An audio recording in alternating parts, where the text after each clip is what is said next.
AP assembly సమావేశాలు ప్రారంభమయ్యాయి. Live ద్వారా చూద్దాం. మొన్న ఎవరో ఒక మిత్రులు ఒక రిటైర్డ్ పోలీస్ అధికారి కలిసాడు అధ్యక్ష. ఆయన ఏం చెప్తా ఉన్నాడు, మొన్న ఎవరో దొంగతనం చేసినాడు అంటున్నాడంట.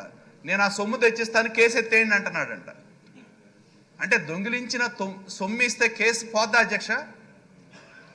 దొంగతనం చేసినాడు తీసుకొచ్చి సొమ్ము నేను కాజేసా అని చెప్పిస్తే కేసులు ఎత్తేస్తారా అధ్యక్ష? కాబట్టి నేను కోరేది ఏంటంటే ప్రభుత్వం, నేను స్పష్టంగా మంత్రి గారిని కోరుతా ఉన్నా, ఎందుకంటే దీనిలో ఉన్నత స్థాయి అధికారులు కూడా ఒక చోట తప్పు జరిగింది అన్నప్పుడు దాన్ని పూర్తి స్థాయిలో వెరిఫై చేయకుండా తొందరపాటుగా నోటీస్ ఇచ్చారనే భావన ప్రజల్లో ఉంది. ఎందుకంటే సభ ముందు మీరు ఒక స్టేట్మెంట్ ఇచ్చారు 385 టన్నులని. మరి జాయింట్ కలెక్టర్ స్థాయి ఉన్నతాధికారి 178 టన్నులకు నోటీస్ ఇచ్చారంటే దాని అర్థం ఏంటి అధ్యక్ష? కాబట్టి దీని మీద సమగ్రమైన విచారణ అవసరం అని చెప్పి నేను భావిస్తా ఉన్నా. ఎందుకంటే అధికారులు కూడా కొంతమందికి గతంలో ప్రాతినిధ్యం వహించిన వాళ్ళకి అడుగులు మోస్తే పరిస్థితి ఉంటే చెడ్డ పేరు ప్రభుత్వానికి వస్తుంది అధ్యక్ష.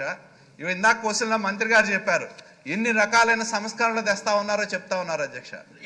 మరి అటువంటప్పుడు కొంతమంది తప్పులు చేసిన అధికారుల యొక్క ఫలితం అనుభవించాల్సిన అవసరం ఈ ప్రభుత్వానికి ఉందా అని చెప్పి నేను అడుగుతా ఉన్నా మంత్రి గారిని. కాబట్టి అధ్యక్ష, నేను కోరేది ఒకటే మంత్రి గారిని, దీనిలో ఏదైతే మీరు దీనిలో చెప్పారో అధ్యక్ష, ఇప్పటికి 20 కోరారు, ఇప్పుడు మళ్ళీ ఒకటే అంటున్నారు. ఫినిష్ చేయండి సార్. సార్ అయిపోయింది అధ్యక్ష. నేను మంత్రి గారిని స్పష్టంగా కోరుతా ఉంది ఏంటంటే, ఏది కరెక్ట్, 178 టన్నులనే నోటీస్ ఇచ్చింది కరెక్టా, మంత్రి గారు సభలో చెప్పింది కరెక్టా? ఒకవేళ 178 టన్నులు అని చెప్పి నోటీస్ ఇస్తే ఆ అధికారుల మీద ఏం చర్యలు తీసుకుంటున్నారు? రెండోది, ఏదైతే criminal conspiracy between public representatives, గతంలో పనిచేసిన వాళ్ళు, ఆఫీసర్సు, రేషన్ మాఫియాకున్న నెక్సెస్ మీద ప్రభుత్వం ఏమన్నా ప్రత్యేక విచారణ చేయించుతుందా? ఇదే కాక ఏ గోడౌన్లో ఈ తేడాలు ఉన్నాయనేది గుర్తించారు? దీని మీద సమగ్రమైన సమాధానం సంబంధించాలని చెప్పి మంత్రి గారిని కోరుతా ఉన్నా. కాగిత కృష్ణప్రసాద్.